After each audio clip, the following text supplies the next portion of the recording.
관리규약에 명시되지 않은 사항이다 보니까 주류 매장이라고는 술집입니까? 그렇게 볼 수밖에 없습니다.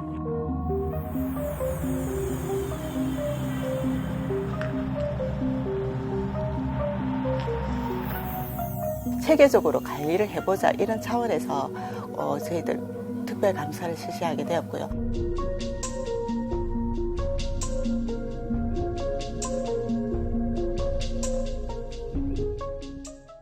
네, 2018년 통계청 자료로 우리나라 국민 절반 이상이 아파트에 살고 있다고 합니다. 가구 수로는 1,000만 가구를 훌쩍 넘어선 거죠. 부산도 전체 인구의 70%가 넘는 가구가 아파트에 살고 있다고 하는데 과연 아파트 관리비는 제대로 쓰여지고 있는 건지 사실 좀 늘 궁금했습니다. 오늘 밥상머리 토크 첫 주제는 아파트 관리비 문제입니다. 김민경 정신건강의학과 전문의 이하린 변호사 그리고 이 문제에 취재한 콜롬보 김민우 기자 나와 있고요. 김 기자, 뭔가 좀 마땅치 않긴 한데, 그죠? 이거 뭐 어디서부터 손을 대야 될지, 이거 누구한테 물어봐야 될지, 참 이거 아파트 관리비 뜨거운 감자예요. 예, 그렇습니다. 이 매달 가정에 이제 전달되는 이 관리비 지로용지, 매 금액은 오르는데, 뭐, 깨알 같은 글씨들, 또 이 뭐 들여다봐도 뭐가 뭔지 모르는 상황이고, 좀 그렇죠. 물론 잘 운영되는 좋은 사례도 많지만, 이 아파트 운영비가 쌈짓돈처럼 주먹국으로 쓰이는 곳도 여전히 많습니다. 우선 어처구니 없는 아파트 관리비의 비리 실태 화면으로 보시죠. 부산의 한 아파트. 지난 2014년 이 아파트 관리사무소 회계 직원 A씨는 관리비 예치금 1,000만 원을 제 돈처럼 쓰다 적발됐습니다. 운영비 집행 과정에 문제도 잇따라 터져나왔습니다.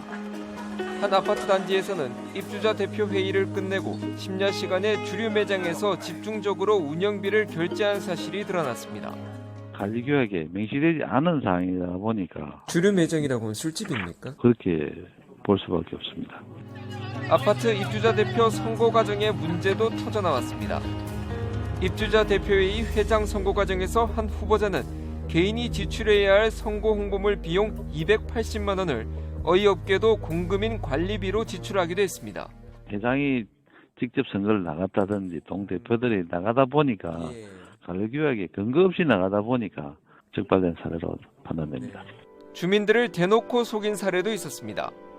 한 아파트는 주민들로부터 관리비 연체 가산금을 2%만 받아도 되지만 5%의 가산금을 부과해 1,200만 원을 초과 징수하기도 했습니다. 부당 계약 사례도 있었습니다. 부산 모 아파트는 특정 하자보수 공사업체의 일감을 몰아주기 위해 사전 수의 계약을 한 뒤 형식적인 입찰 공고만 거쳤습니다. 이후 아파트 측은 최고가를 제한한 이 업체를 선정해 6억 8천만 원을 몰아줬습니다. 공적인 차원에서 보면 좀 심각한 수준일 수도 있죠. 그러니까 이제 주민들이 또 아는 주민들이고 또 자기들이 선출한 사람이고 또 여러 가지 아파트 이제 평판이 나빠질 수 있기 때문에 그거를 이제 작게 좀 생각하시고 시시하는 경향이 있는데 지난 11일 부산시는 이 같은 공동주택 관리 유형별 주요 위반 사례를 홈페이지에 공개하고 아파트 비리에 대해 엄정 대응하겠다고 밝혔습니다. 아니 아파트 관리사무소 격리 직원이 변호사님 공금 횡령하고 뭐 입주자 대표가 하자 보수금 몇 개 나왔더니 그걸로 지금 자기 집 비대 설치하고 이거 참 기가 찹니다. 네, 그런데 이것뿐만이 아닙니다. 그 구성원 사이의 분쟁도 끊이지 않고 일어나고 있는데요. 네. 지난 2012년 부산 해운대구 최고급 주상복합 아파트에서는 그 입주민들이 동대표 투표함을 들고 도망가는 사건도 일어난 적이 있습니다. 동대표 선거를 앞두고 그 대표들 간에 이제 알력 다툼이 일어난 건데요. 또 이 아파트는 연간 관리비만 해도 10억 원, 또 하자 보수비는 270억 원에 이를 정도로 스케일이 남다릅니다. 아하. 또 부산 남구의 대형 아파트 단지는요, 연간 관리비만 130억이 넘는다고 하는데요. 그러다 보니까 이 예산을 둘러싸고 어떻게 집행할 것인지 각자의 의견이 다 다르고 또 이런 갈등 때문에 막상 급한 현안들을 처리하지 못하는 그런 일이 있다고 합니다. 그렇겠네요. 이거 뭐 아파트 관리비가 100억이 넘는다면 연간 이거 뭐 상당한 규모의 기업 수준이라고 봐야 되겠어요. 예, 그렇습니다. 사정이 이렇다 보니까 각종 이권이 지금 개입이 되고 또 네. 아파트 회장 선거에서 어떻게든지 감투를 차지하려고 하다 보니까 갈등이 생기는 겁니다. 아니, 그 각 아파트마다 적정 규모가 되면 감사가 있지 않습니까? 그 감사들은 뭐 하는 거예요, 그럼요? 예, 문제는 이 감사를 아파트 입주자 대표 마음대로 선정한다는 겁니다. 네. 문제는 또 있는데요. 현장을 취재했습니다. 1000세대가 넘는 부산의 한 대단지 아파트. 아파트 실내 주차장 벽면에 직사각형 창살 형태의 뚫린 공간이 있습니다. 화재가 났을 때 연기가 빠져나갈 수 있도록 재현시설 역할을 하는 곳입니다. 그런데 자세히 보니 공기가 통할 수 있게 뚫린 공간 전체를 합판으로 막았던 흔적이 남아 있습니다. 아파트 입주민 대표는 과거 몇 년 동안 안전이 방치돼 있었지만 누구도 조치하지 않았다고 분통을 터뜨립니다. 재현시설을 안 하고 이걸 재현시설 대용으로 했다는 거죠. 이걸 제가 들어와서 보니까 이걸 전부 다 제가 해당이 되는 거 다 합판을 막아놨다는 겁니다. 그러면은 이 안에서 화재가 발생됐을 때는 결국 주민들은 비상대책위원회를 꾸려 구청에 특별감사를 요청했습니다. 160세대가 사는 부산의 소규모 아파트. 이곳 입주민들은 아파트 관리사무소에 있어야 할 지난 3년간의 회계장부가 사라졌다는 충격적인 내용을 확인했습니다. 저도 요건이 얼마 안 돼가지고 제가 좀 하게 됐네. 참다 못한 입주민들은 내부에서 비리를 잡아낼 수 없다고 보고 관할구청에 특별감사를 요청했습니다.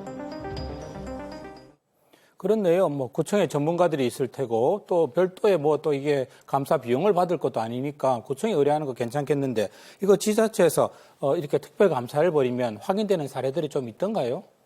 네, 그 부산 진구청은 지난해 2월부터 네. 9개월 동안 공동주택 특별 감사를 벌여 233건을 적발했는데요. 유형별로 보면 아파트 관리 부분이 101건으로 가장 많았고 사업자 선정 60건, 장기 수선 계획 문제 33건 등이 뒤를 이었습니다. 네. 처분 결과를 보면 과태료 처분이 101건으로 가장 많았고 통보 83건, 수사 의뢰 11건입니다. 수사 의뢰 사례들을 보면 주택관리사 자격이 없는 아파트 입주민 대표가 공사 계약을 한다거나 입찰할 때 입주민 대표 구성원이 갖고 있는 업체에 밀어주는 경우입니다. 60% 이상이다 보니까 분쟁이라든지 민원 발생이 많이 생겨서 그거를 본격적으로 체계적으로 관리를 해보자 이런 차원에서 저희들 특별감사를 실시하게 되었고요. 횡령이나 배임이나 이런 큰 문제는 없었지만 그래도 이렇게 감사를 한다는 게 아파트 운영 주체들한테는 경각심을 줄 수 있겠습니다. 변호사님, 이거 구군 지자체 사례는 이렇고 그러면 부산 전체를 놓고 봤을 때는 어떻던가요? 네, 지난 4년 동안 부산시에서 이런 공동주택 특별감사 결과를 정리를 해봤습니다. 네. 지난 2015년 적발 건수는 88건에서 다음 해에 181건으로 급증을 했지만요. 점차 감소하다가 2018년에는 35건으로 대폭 줄어들었습니다. 시는 매년 감사 결과를 공개하고 또 아파트 격리 등 회계 책임자들을 상대로 교육을 해왔는데 이러한 점이 효과를 발휘한 것으로 보고 있습니다. 아파트 주민들도 아파트 자체적으로 관리비 내역을 투명하게 공개해 줄 것을 요구하고 있습니다. 자동이체 하니까 잘 모르고 하면서 이래 봐도 우리는 뭐 운영비라는 게 쭉 이래 있어도 자세히 안 보니까 잘 모르겠어요. 실제적으로 일반 관리비 쓰이는 항목이 어떻다든지 안 그러면 실제로 공용 전기가 어떤 부분이 쓰인다든지 이런 세부적인 항목에 대해서 설명을 가끔 한 번씩 해준다든지 이렇게 해주면 좋은데 그런 부분이 좀 많이 부족한 것 같고. 또 시민들 목소리 들어보니까 관리비 내역을 정확하게 알지는 못해서 좀 막연한 불신도 밑바탕에 깔려있다 이런 느낌도 오는데요. 이렇게 끊이지 않는 아파트 관리비 비리 문제, 부산시 차원에서는 어떤 고민을 하고 있던가요? 예, 그동안 시민단체에서는 이 아파트 비리를 조금 더 책임을 지고 전담해서 체계적으로 관리할 수 있는 공동주택관리 지원센터 건립을 요구해 왔는데요. 부산시에서는 센터 건립 취지에는 공감하지만 아직 예산과 인력이 부족해 이 구체적인 건립 계획은 없다고 밝혔습니다. 다만 이 부산의 모든 아파트 관리비 내역을 실시간 확인할 수 있는 전자결제 시스템을 오는 2022년까지는 도입하겠다고 밝혔습니다. 정보를 공유하기 위해서 부산시에서는 전자결제 시스템을 도입을 하도록 준비를 하고 있습니다. 올해 시범사고 내년에 그 운영 계획을 추진하면은 22년도 정도로 좀 보고 있습니다. 예, 부산시 차원의 대책도 필요하겠지만 아파트에 살고 계신 분이라면 아파트 관리비 고지서 한번 꼼꼼히 보실 필요 있겠습니다. 자발적인 시민의식이 또 무엇보다 필요하겠죠. 김 기자 오늘 수고했습니다.